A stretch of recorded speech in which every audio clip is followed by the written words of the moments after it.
आज से हम लोग स्टार्ट करने वाले हैं 4th चैप्टर क्लाइमेट। हम लोग को ये चैप्टर में ब्राज़ील का क्लाइमेट और इंडिया के क्लाइमेट के बारे में पढ़ना है। ओके, मैं थोड़ा सा प्लस कर देती हूँ यहाँ पर। तो यहाँ पे देखो, सबसे पहले आपको दिया हुआ है एक सिंपल सा मैप, और इस मैप में आपको यहाँ पे देखना है रेनफॉल। ठीक है, अब मुझे आप बताओ कि इंडिया का ऐसा कौन सा एरिया है जहाँ पर बहुत ज़्यादा रेनफॉल होती है। ठीक है, ये वाला तुम लोग सबसे डार्क वाला एरिया देख रहे हो, एक ये, और यहाँ पे देखो तुम लोग महाराष्ट्र के साइड तुम लोग को दिखेगा यहाँ पर ये एरिया। तो ये यहाँ के जो एरिया है, और थोड़ा ये वाले साइड आओ, आसाम के साइड आओ। ठीक है, यहाँ पे दिखा, तो तुम लोग को ये जगह का नाम याद रहना चाहिए कि सबसे ज़्यादा बारिश कहाँ होती है। तो ये वाला साइड तुम लोग देख सकते हो, यहाँ पे सबसे ज़्यादा बारिश होती है जिसका रेंज है ग्रेटर देन 4000।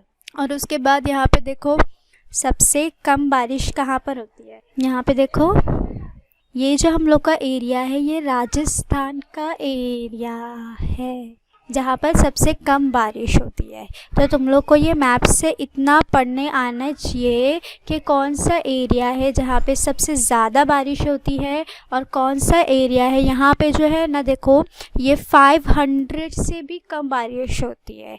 500 यहाँ पे तुम लोग को रेंज दिया हुआ है mm में। ठीक है, तो इतना तुम लोग को आना चाहिए देखने के लिए। ठीक है, अब यहाँ पे थोड़ा सा ये जो पैराग्राफ दिया है, ये वाला पैराग्राफ, ये तुम लोग को पढ़ना है। ओके, फिर यहाँ पे देखो ब्राज़ील का पूरा दिया हुआ है, वहाँ का टेम्परेचर के बारे में दिया हुआ है। ठीक है, अभी यहाँ पे क्या बोला गया है कि जो ब्राज़ील का लैटिट्यूडनल एक्सटेंड रहता है ना, वो बहुत ही ज़्यादा वाइड रेंज में है, जिसकी वजह से वहाँ का जो क्लाइमेट होता है ना, वो मोस्टली कैसा रहता है, हॉट टेम्परेचर रहता है वहाँ पर। अब वहाँ का जो क्लाइमेट चेंज वगैरह रहता है और जो रेनफॉल होती है वहाँ पर, वो किस पे डिपेंड करती है, जो साउथ ईस्ट से हवाएं आती है उस पर ये डिपेंड करती है, और जो नॉर्थ ईस्ट की तरफ से हवाएं आती है उस चीज़ के ऊपर ब्राज़ील डिपेंड करता है। तो ब्राज़ील का जो रेनफॉल है वो किस पे डिपेंड करता है, जो साउथ ईस्ट से हवा आ रही है और नॉर्थ ईस्ट से हवा आती है, तो वो हवा अपने साथ कहलाती है बादल लेकर आती है, जिसकी वजह से वहाँ पे ब्राज़ील में बारिश होती है।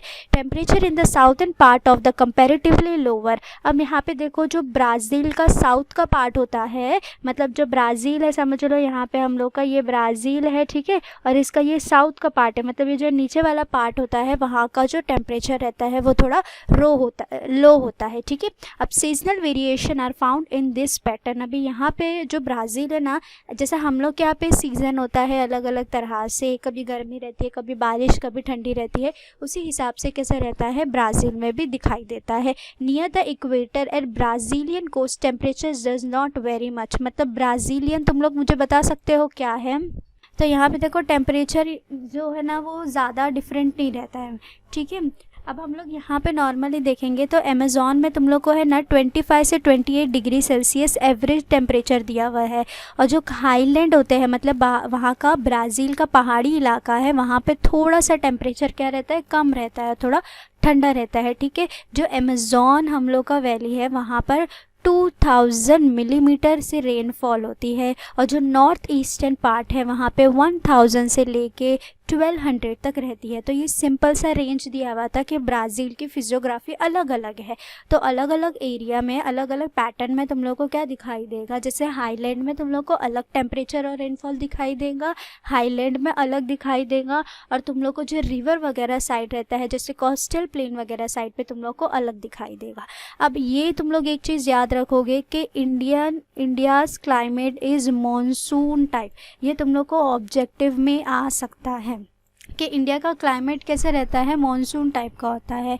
अब क्यों हम लोग क्या, देखो किस तरह से तुम लोग बता सकते हो, अलग अलग टाइम पे, अलग अलग मंथ में, 3-4 मंथ में हम लोग के पास अलग अलग सीज़न रहते हैं। ठीक है, अब यहाँ पे in the winter the temperature drop to -40 Celsius in Jammu and Kashmir. यहाँ पे तुम लोग देख सकते हो, अभी कोई मुझे रिसेंटली जम्मू एंड कश्मीर का टेम्परेचर बता सकता है कितना है। जम्मू एंड कश्मीर पूरा पहाड़ों से बना हुआ है, पूरा पहाड़ है लेकिन बर्फ़ के पहाड़ है, ग्लेशियर्स मिलेंगे तुम लोग को वहाँ पर सिर्फ और सिर्फ। कि जो हम लोग का जम्मू एंड कश्मीर रहता है ना, वहाँ पे है ना हिमालय पहाड़ है हम लोग का, जिसकी वजह से वहाँ पे ग्लेशियर्स तुम लोग को दिखाई देंगे। वहाँ पर टेम्परेचर कम ही नहीं होता है, वहाँ पे देखो साल भर बर्फ़ तो नहीं गिरती है लेकिन वहाँ का टेम्परेचर कम ही नहीं होता है, तो वहाँ की बर्फ़ हमेशा जमी रहती है और वहाँ का टेम्परेचर -40 डिग्री सेल्सियस चले जाता है। इतना तो हम लोग को पता है ना कि 0 डिग्री से कम पे ही बर्फ़ बनने लग जाती है, तो सोचो वहाँ के लोग कैसे रहते होंगे। ठीक है, अब यहाँ का जो हम लोग का क्लाइमेट है ना वो बहुत ज़्यादा चेंज होते रहता है, अलग अलग तरीके से होता है। ठीक है, अब जो देखो नॉर्थ का साइड है हम लोग का, मतलब ऊपर का साइड है, वहाँ से हम लोग को ठंडी हवाएं मिलती है। मतलब जो इंडिया का नॉर्थ का पार्ट है वहाँ से ठंडी ठंडी हवा आती है। क्यों? क्योंकि वहाँ पे ऑफ कोर्स इतनी सारी बर्फ़ है और जहाँ पे बर्फ़ रहेंगी तो वहाँ से गर्म हवा आएगी नहीं, तो हम लोग को इंडिया के नॉर्थ से एकदम कोल्ड हवाएं मिलती है। ठीक है, इसी तरह से देखो south western monsoon treated from the Shivalik and the Himachal range of the Himalayas. तो शिवालिक और हिमाचल ये तो तुम लोग को पता रहना चाहिए ये कौन से माउंटेन है। इंडिया में रहते हो तो ऑफ कोर्स पता रहना चाहिए। अब देखो because of the high temperature in the summer में क्या हो जाता है कि थोड़ा टेम्परेचर बढ़ जाता है। Low pressure area develop in Punjab plains and the desert of the Rajasthan. This attract wind coming from the high pressure region in the Indian ocean which start blowing toward the mainland of India. These moisture landed wind bring rainfall. अब यहाँ पे बताया है कि India में बारिश किस तरह से होती है। ये पैराग्राफ मैंने जब ये पढ़ी यहाँ पे सिंपल सा लिखा हुआ है कि देखो किस तरह से होती है। अब थोड़ा समर के टाइम पे क्या हो जाता है, टेम्परेचर हाई होता है, तो इतना तो पता है ना, टेम्परेचर हाई हुआ, टेम्परेचर क्या हुआ यहाँ पे हाई हुआ, तो इसके वजह से क्या हो जाता है, प्रेशर लो हो जाता है। और प्रेशर होने की वजह से वो लोग क्या करते हैं, जैसे पंजाब और राजस्थान जैसे एरिया जो रहते हैं वो क्या करते हैं, अट्रैक्ट करते हैं हवाओं को अपनी तरफ से from the high pressure region in the Indian ocean. मतलब जो इंडियन ओशन के पास से हवा और ऊपर की तरफ से जो हवा आती है वो लोग इसको क्या करते हैं, अपनी तरफ अट्रैक्ट करते हैं, जिसकी वजह से वहाँ पे बारिश होती है। ठीक है, western Ghat is range more in a coastal area, the rainfall reduce in a. ठीक है, यहाँ पे कुछ इतना इम्पोर्टेंट दिया हुआ नहीं है।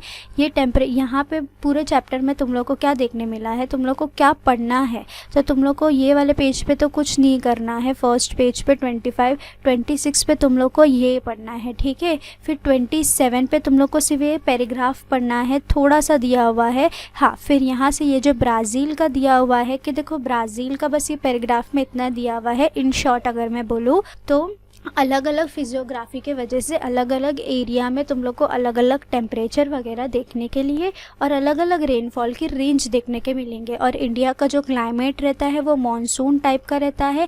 यहाँ पे टेम्परेचर अलग अलग एरिया में बहुत वेरी करता है। देखो जम्मू एंड कश्मीर और वहाँ से ज़्यादा दूर नहीं है ना, राजस्थान वहाँ से ज़्यादा दूर नहीं है, महाराष्ट्र के मुकाबले में राजस्थान वहाँ से नज़दीक है। तो एक जगह -डिग्री सेल्सियस में टेम्परेचर चलता है, अगर तुम लोग वही राजस्थान चले जाओ तो वहाँ पे पॉजिटिव मतलब +40 डिग्री में टेम्परेचर चलता है। तो इसी तरह से इंडिया बहुत ज़्यादा अलग अलग सीज़न पाए जाते हैं। अब यहाँ पे तुम लोग को कुछ पिक्चर्स दिखेंगी, देख लेना बस, ऐसा कुछ खास नहीं है। ये जो बॉक्स में तुम लोग को दिख रहा है ना, ये तुम लोग को नहीं पढ़ना है। अब हम लोग यहाँ पे आ जाते हैं, ये वाला फर्स्ट वाला write the name of state region, ये वाला हम लोग नहीं कर रहे हैं। अगर आप लोगों को कुछ से करना है तो आप लोग ट्राई कर सकते हो। नेक्स्ट हम लोग आ जाते हैं state whether right or wrong, rewrite the wrong sentence. The fact that Brazil lie on the equator affected its climate in a big way. चलो बताओ ये स्टेटमेंट राइट है कि रॉन्ग है। ठीक है, चलो अब नेक्स्ट क्वेश्चन की तरफ जाते हैं। India and Brazil have the same season at the same time. Next, India face tropical cyclone frequently. Brazil get a lot of rainfall because of the southwest monsoon winds. Correct sentence है Brazil get a lot of rainfall because of the south east and north east. वहाँ पे देखो क्या लिखा हुआ है, south west लिखा हुआ है, वहाँ पे करेक्ट करके लिखो साउथ ईस्ट। तो क्वेश्चन नंबर 2 में तुम लोग को 4 सब क्वेश्चन हैं जो बहुत ही इजी हैं, तो तुम लोग में ये चारों अटेंड करोगे। अगर एग्जाम में आया तो तुम लोग ये चारों अटेंड करोगे। अब क्वेश्चन नंबर 3 की तरफ आते हैं। Give geographical region. ओके, तो the northern eastern part of Brazilian island receive very less rainfall. तो इसका आंसर बताओ मुझे। जोग्राफिकल रीजन है, 3 मार्क्स के लिए आई तो 6 पॉइंट, तो कम से कम 4 पॉइंट बताओ मुझे।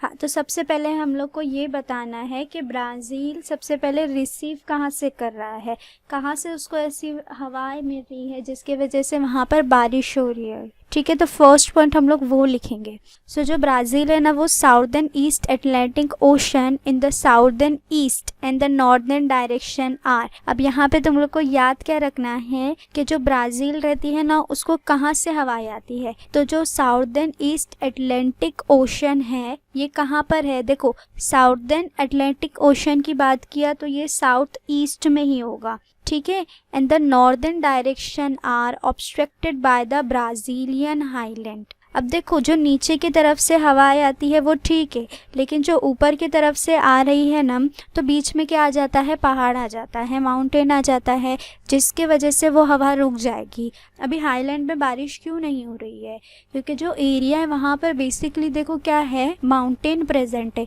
जब ऊपर से हवा आ रही है जिसकी वजह से वहाँ पर क्या हो रहा है, वो माउंटेन उसको रोक रहा है। फर्स्ट पॉइंट हम लोग ने ये बताया कि हवा दोनों साइड से आ रही है, लेकिन माउंटेन उसको क्या कर रहा है, रोक रहा है। ठीक है, अब नेक्स्ट देखो यहाँ पे क्या होता है। अब ये जो हवा है ना, जो बेसिकली आ रही है वो ऊपर की तरफ फ्लो करती है, लेकिन एज अ स्लोप फ्लो करती है। मतलब स्लोप समझता है तुम लोगों को किसको बोलते हैं, वो जो फिसलगुंडी सुने होगे ना तुम लोग ने, उस वे में फ्लो करती है, स्ट्रेट फ्लो नहीं करती है। अब हाई एल्टीट्यूड होने के वजह से वहाँ पर कंडेंसेशन प्रोसेस हो जाता है, जिसके वजह से क्या हो जाता है, ब्राज़ीलियन हाईलैंड रिसीव मोर रेन। मतलब वहाँ पे जो आइलैंड बचता है, वहाँ पे हाईलैंड बचता है, वहाँ पे ज़्यादा बारिश हो जाती है। लेकिन जो उसके नॉर्थ ईस्टर्न पार्ट है, अब वो कैसा स्लोप के जैसे जा रही है, स्ट्रेट जा रही है, तो रुक गई होती हवा, आगे चली गई होती, वहाँ पे बारिश हो गई होती। लेकिन वो स्ट्रेट जाने के बजाय स्लोप बन के जा रही है और हाईलैंड उसको रोक रहा है, जिसकी वजह से नॉर्दर्न ईस्टर्न पार्ट में ज़्यादा बारिश नहीं हो पाती है। तो तुम लोग को यहाँ पे बताना है कि वो जो हवा है वो स्लोप जैसे जा रही थी, हवा दोनों तरफ से आ रही थी, लेकिन हाईलैंड उसको क्या कर रहा था, ऑब्स्ट्रैक्ट कर रहा था, जिसकी वजह से नॉर्दर्न ईस्टर्न पार्ट में बारिश नहीं हो रही थी। ठीक है, अब next, snowfall does not always occur in Brazil. सबसे पहले ये बात है कि जो ब्राज़ील है it is not located in a polar reason. Polar reason में रहता है तो वहाँ पर इजीली स्नोफॉल होती है। ठीक है, ये कौन से जोन में आता है, ट्रॉपिकल जोन में आता है। ब्राज़ील हम लोग का कहाँ पर आता है, ट्रॉपिकल जोन में आता है। ठीक है, there are no mountainous region in Brazil.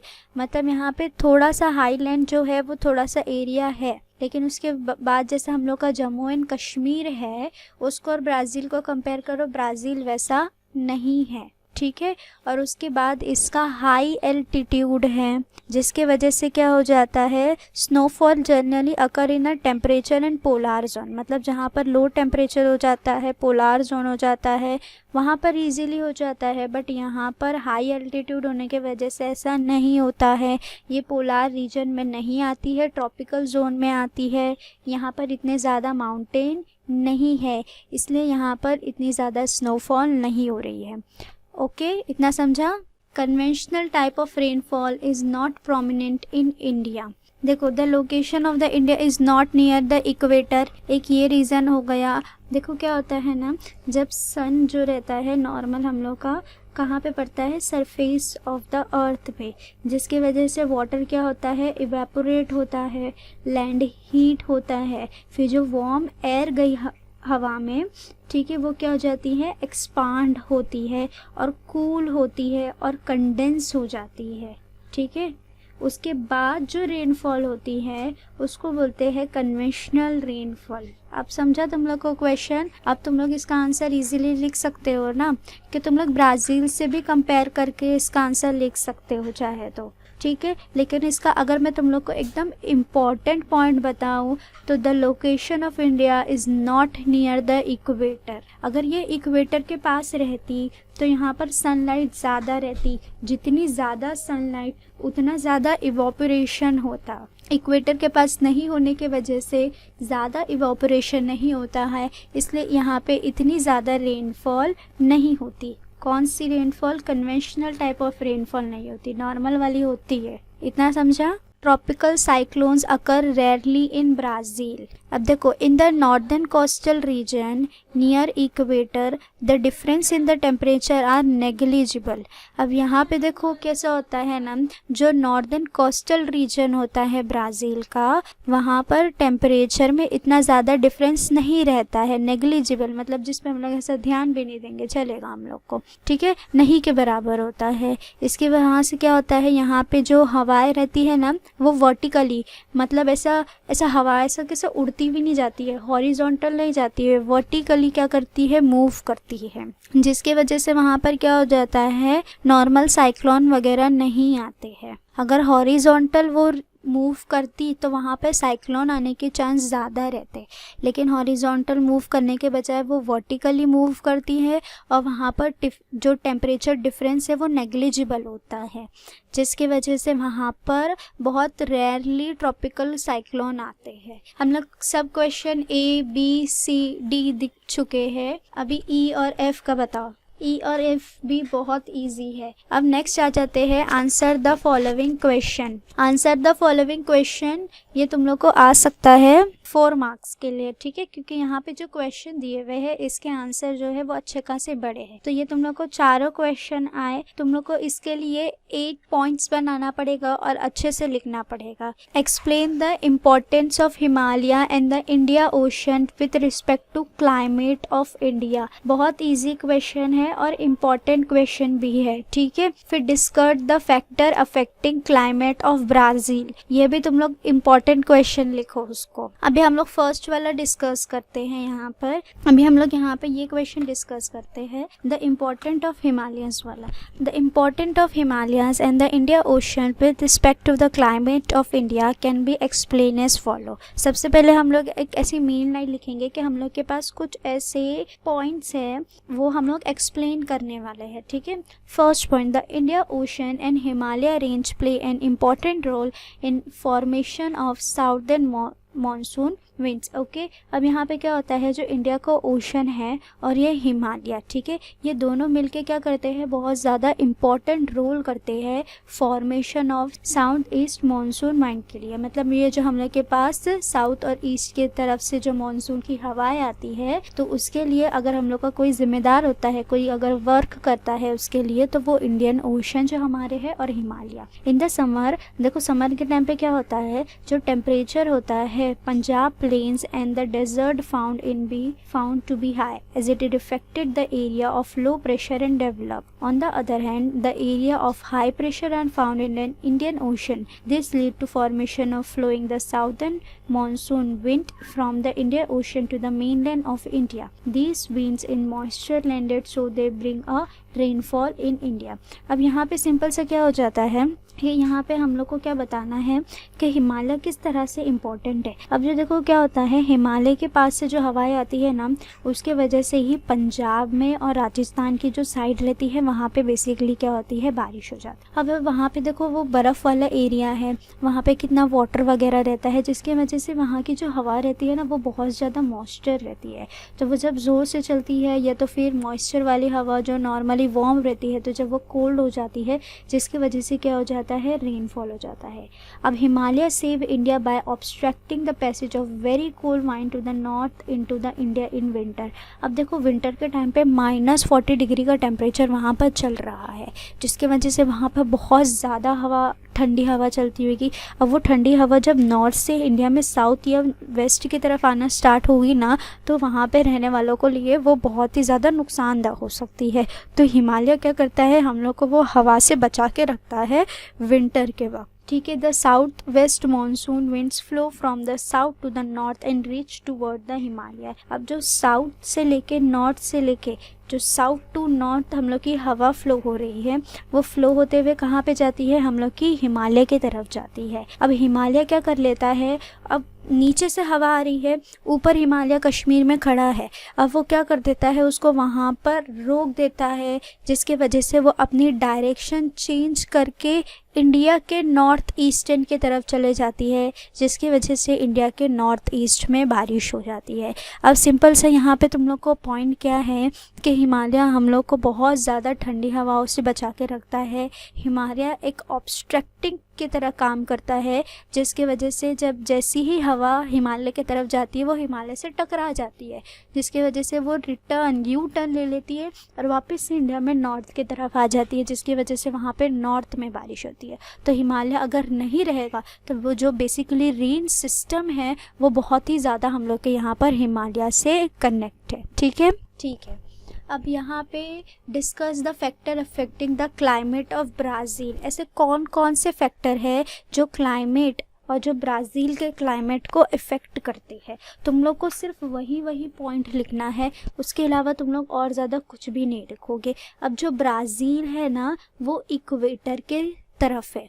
जो ब्राज़ीलियन आता है हाईलैंड है ना, जो ग्रेट स्कार्पमेंट है हम लोग ने कल पढ़े थे, ये सब के जो फैक्टर होता है अप्रोक्सीमेटली टू इक्वेटर, ये सब जो जगह है ना ब्राज़ीलियन, हाईलैंड्स, ग्रेट स्कार्पमेंट, ये सब एकदम इक्वेटर के करीब है। तो ये सब क्या करते हैं, वहाँ पर बहुत ही ज़्यादा इम्पैक्ट डालते हैं अपना।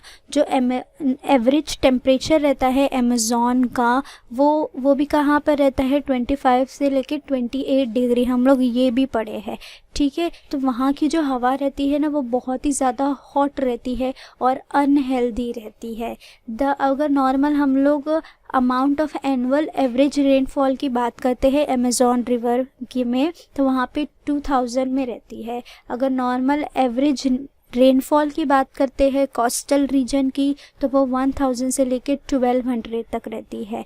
ठीक है, जो टेम्परेचर होता है ना वो कंपैरेटिवली लो होता है ब्राज़ीलियन हाईलैंड का। यह भी हम लोग थोड़ी देर भी पहले भी देखे थे कि ब्राज़ीलियन हाईलैंड का जो टेम्परेचर होता है वो कंपैरेटिवली लो रहता है, इसलिए वहाँ पे जो बारिश होती है वो 600 मिलीमीटर से लेके 1200 मिलीमीटर तक होती है। तो इस तरह से इसकी फिजियोग्राफी जो है, इसके क्लाइमेट के ऊपर, तो तुम लोग को यहाँ पे ध्यान रखना है कि जब तुम लोग इसकी फैक्टर लिख रहे हो क्लाइमेट के लिए, ब्राज़ील के लिए आंसर लिख रहे हो, तो तुम लोग को इसकी फिजियोग्राफी याद रहना चाहिए।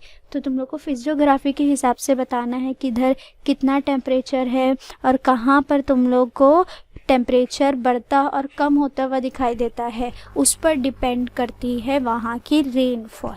तो ये हम लोग का था 4th चैप्टर क्लाइमेट। अब यहाँ पे देखो ये कुछ इम्पॉर्टेंट है मेरे पास, मैं जो तुम लोग को बता रही हूँ कि ये जो प्रीवियस ईयर के क्वेश्चन में भी आ चुका है। तो यहाँ पे देखो गिव ज्योग्राफिकल रीजन में आया था कि snowfall does not always occur in Brazil. तो देखो 3 मार्क्स के लिए आया है, लेकिन यहाँ पे 3 पॉइंट्स लिखा है।